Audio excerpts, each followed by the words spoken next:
Great morning, guys. I'm actually recording in the morning, so it's always going to be great morning, but great evening if you're listening and watching then as well. So we are here. We're here in the Pine Tree State, Maine. So I really wanted to do another state, but I was like, you know what? Let me finish this New England series up here. I do have a lot of comparables and comparison against all the other New England states. I added to this one just so you could see how Maine fares versus, let's say, Mass or New Hampshire. So we got that coming for you in a little later in the episode. But it's going to be fairly quick. This is also one of those states where you either love it or you hate it. It's not an in-between state. You gotta either love the scenic view, the lobster, the fishing, the food, the housing, but you hate the cold. You can't have one and a little bit of the other. So you can't be on the gray side with this state. So let's get right into it. Why consider Maine? No sales tax on groceries, unprepared food, safest state in America, lowest violent crime rate, booming remote work economy, fastest growing New England state in that criteria, stunning coastline and outdoor lifestyle. You got 3,500 plus miles of coastline and shoreline in Maine. Aging in place tax breaks, so homestead exemptions for seniors. The population trends is as follows. It's 1.39, but they've seen an increase since 2020. When we say 1.39, understand it's in millions, guys. They've seen a 4.2% increase since 2020, though. So the net migration overall is positive. They're seeing plus 12,000 a year. It's the biggest influx they've seen in decades, and I think partly due to that remote work lifestyle. So 35% of them that are coming in are remote workers. They're fleeing Boston, New York City for coastal towns, piecing down their life, and then piecing up their life, you know what I mean? Retirees, they love the tax-friendly policies for fixed incomes that they have in Maine. Climate migrants, escaping wildfire and drought zones. This is another zone up here too. So, lobster and blueberry entrepreneurs. So you're seeing a niche agriculture business growth happening. And that's in blueberry as well. So that's good to see. Who's moving out? You have 38% of folks moving out. And they're leaving because they're young adults. There's limited white collar jobs there. And then the legacy fishing families, ocean warming, herding catches. So they're seeing all of that take place, and they're kind of moving out and closing up shop. Portland's housing prices have doubled since 2019, now more expensive than Providence, Rhode Island. And I haven't done Rhode Island yet, so it's going to be good to... Have I done that? No. These states are all coming together, all meshing in one now.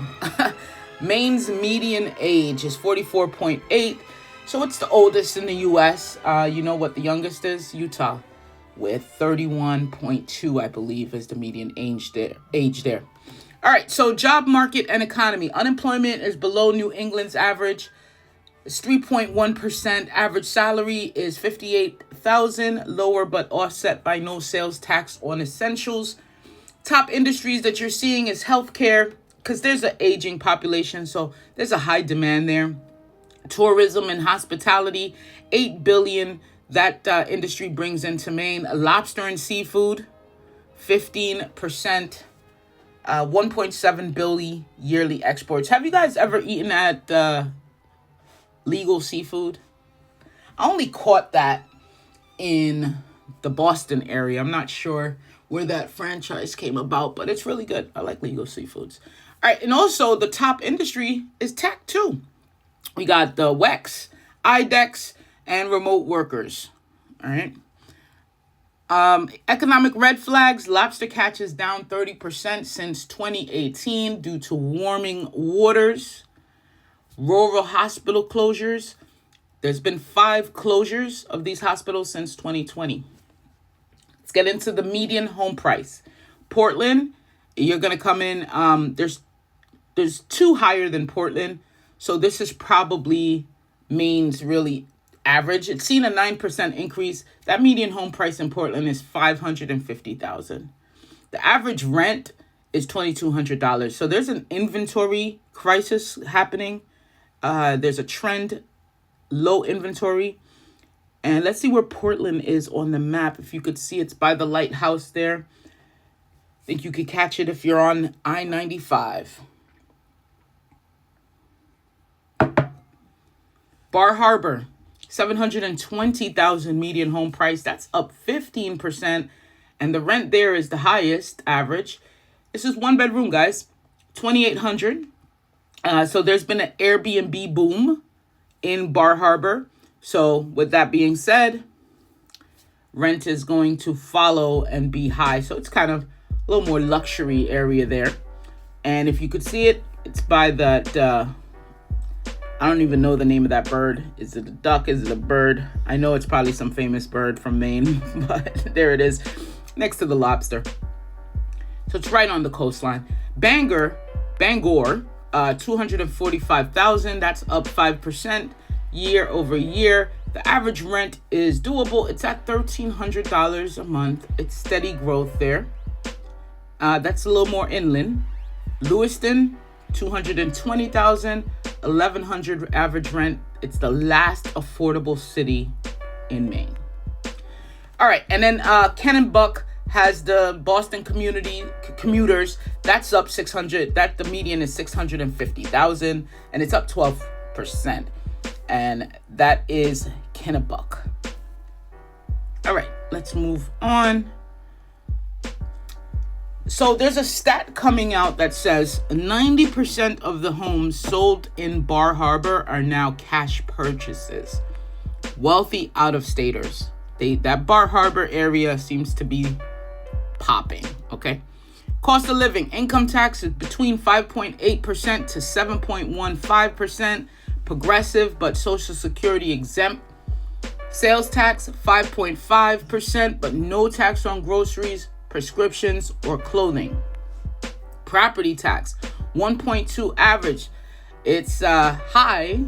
That's high already. That's above the nation's average. But even in tourist towns, you're seeing that really take shape in tourist towns. Heating oil, septic systems, flood insurance, these are all hidden costs.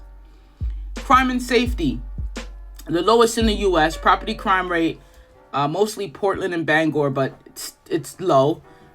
Safest towns are Cape Elizabeth, Yarmouth, and Falmouth. And so that's what's coming in. The 5 top places to live: Portland, Camden, Brunswick, Kittery, Bangor. Is it Bangor or Bangor? Risky picks: Lewiston, higher crime, economic stagnation, and Millinocket, former paper mill town, still struggling. These factory towns, and where everyone lived because they worked there way back in 1920 and 30. Those are the last ones to have a boom right now and come back to life. And what you're seeing is the paper mills being closed down and, or consolidated with some huge company taken out of shot. The people cannot survive in that town, or they just go ahead and build apartments and tear those buildings down and make lofts or whatever. All right, who belongs in Maine? Perfect for remote workers with coastal dreams, retirees seeking peace and safety, lobster roll entrepreneurs. Now, there's a place in Baltimore, and I think I said it on one of my other videos. I think it was for Connecticut. For lobster rolls, if you're a lobster roll connoisseur, let's try to get into that real quick here. Let me try to get into that, because I didn't know this. So I went to a place in Baltimore, and they were like, okay, what type of lobster roll do you want? And they had all the state's name with it. There'll be like a Connecticut roll, a Maine roll, this roll, and I'm like, what the hell? What's the difference? So I took out lobster roll. All right, so they got Maine style, which is cold with mayo. See, I never knew they had this type of stuff. And then they got Connecticut style, which is warmer. It's heated and tossed in melted butter. And that's the one I went for. So yeah, so if you want a Maine style lobster roll, you're going to have the meat chilled, mixed with mayonnaise, often having the chives, the scallions, the celery. It's kind of really the industry standard until they told me about the Connecticut style lobster roll. And I was like, wait, no, you crazy. Heat that bad boy up and dunk it in butter. So, and there were some others that they went through. So just in case, just a little tidbit. If you guys are up there, I don't like the Maine style. All right, let's continue here. And introverts who love snow. I'm not sure it matters if you're an introvert or not, but not ideal for fast-paced career climbers. That was me at one time in my life, just moving and grooving.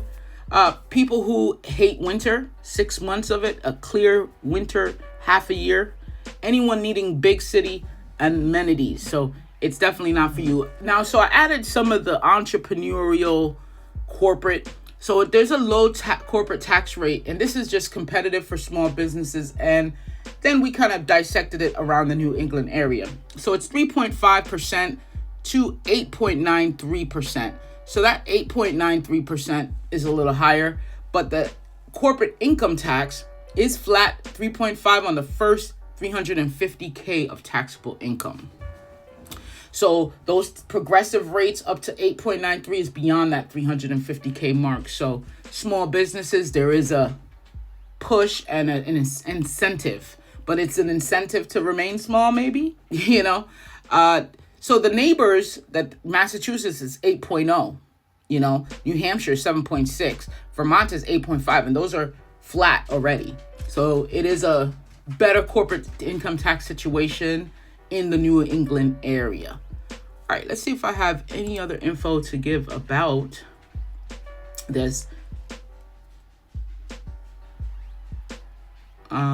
So nurses and home health workers, you do good there. Remote creatives who don't mind the snow, like we mentioned. And we still seeing high income and utility tax. So the tax burden is not as great in Maine here.